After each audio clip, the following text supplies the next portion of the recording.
Hi, this is Dr. Michael Horwitz with another episode of Podiatry Help Desk, brought to you by the Feet for Life Centers and CleanSpa of St. Louis, Missouri. I want to talk a little bit about treatment scams.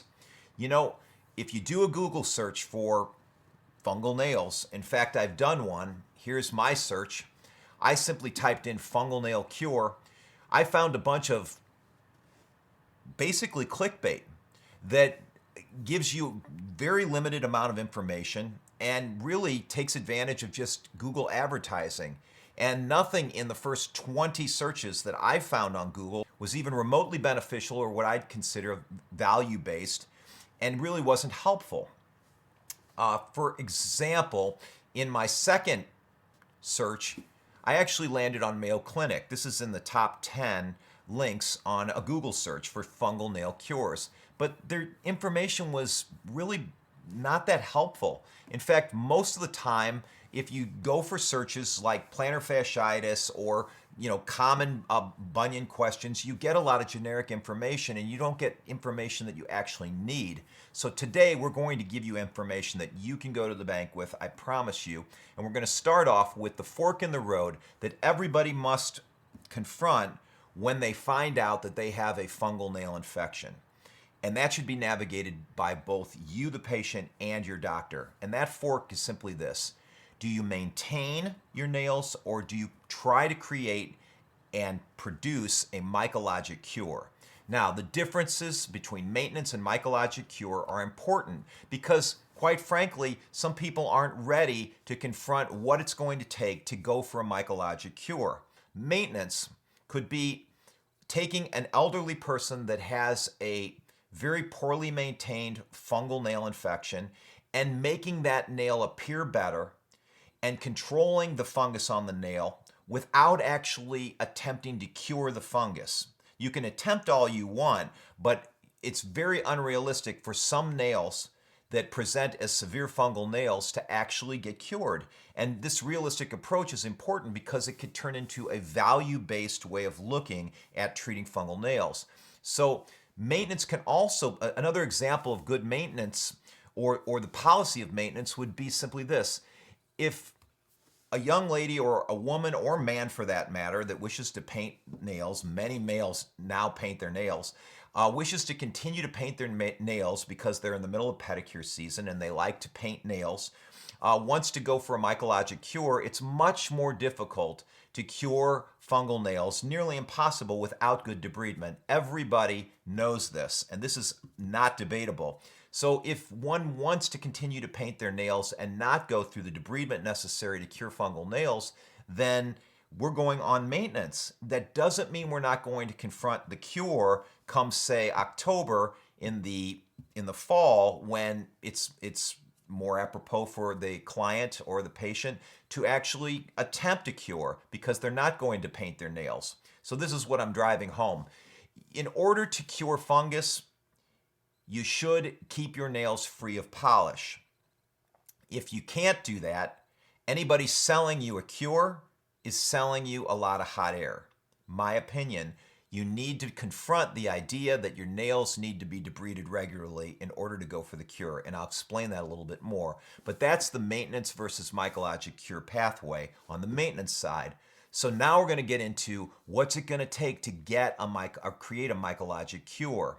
Well, first of all, if you want to be value-based and keep costs down, you've got to confront the fact that grinding your nails is the most important part of your treatment.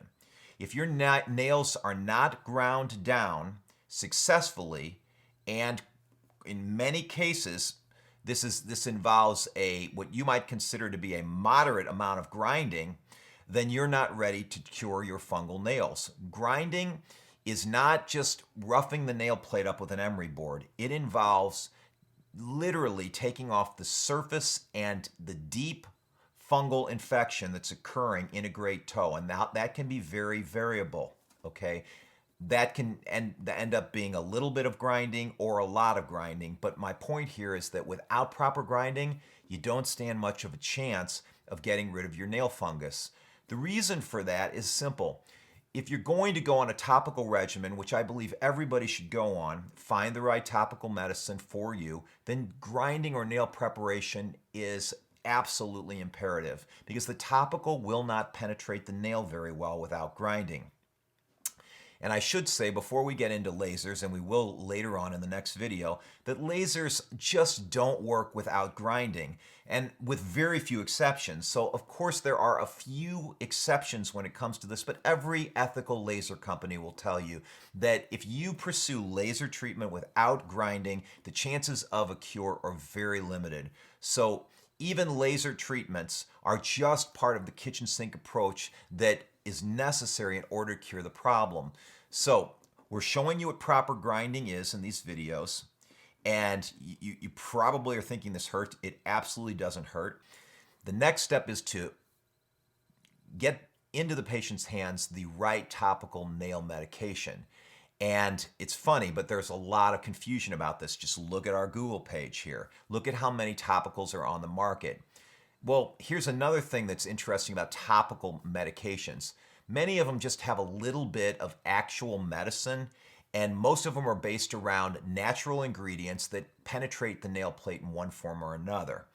The current topical regimen that we use utilizes a particular topical that penetrates the nail very well and treats it with a very safe, small amount of antifungal medicine. The penetrating power of this particular product is so great that if used on the skin, it could actually irritate the skin.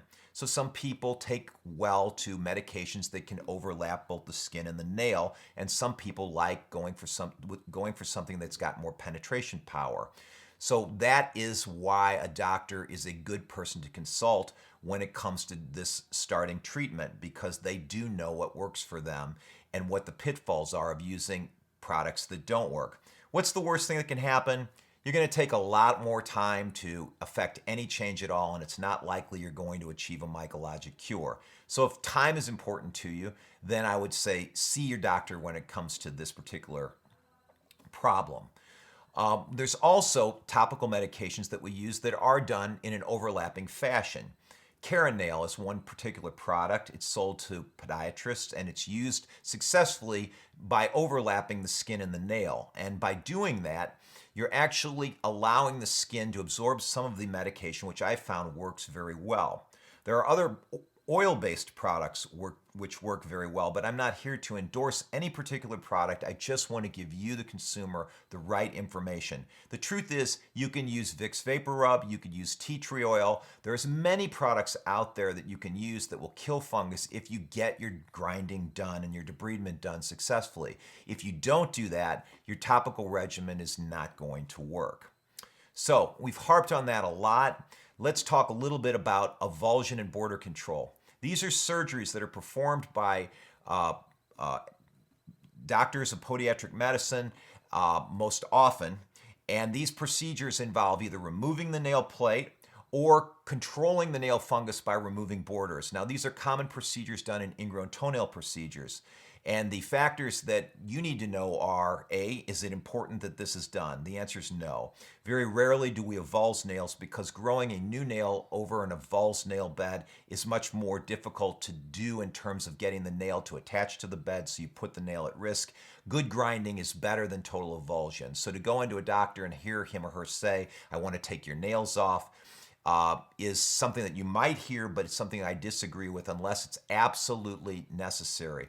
And in some cases it is. So I will say that if your nail is so far gone as to look like some of the more chronic pictures that I showed you in video 1, then you may need the avulsion, sort of starting over from scratch, but resist the urge to start from scratch because it's often not necessary. That said, border control is the avulsion or the surgical removal of the corners of the nail plate. This actually can be very beneficial if your nails have gotten thick enough to actually hide fungus, which absorbs moisture into your nail grooves, making it very difficult for you to go through your day and have dry nail grooves. So performing nail matrixectomies can be helpful in curing fungal nails in some cases.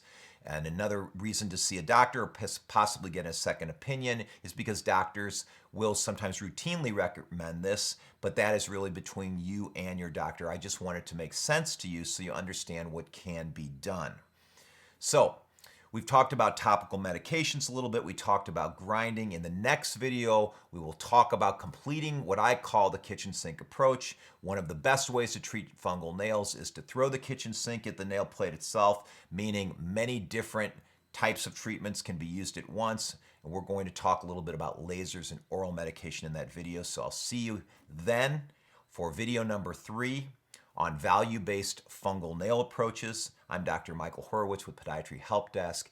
If you like this video, click thumbs up, and if you subscribe, I guarantee you will find more great information about podiatry and what we do to help patients.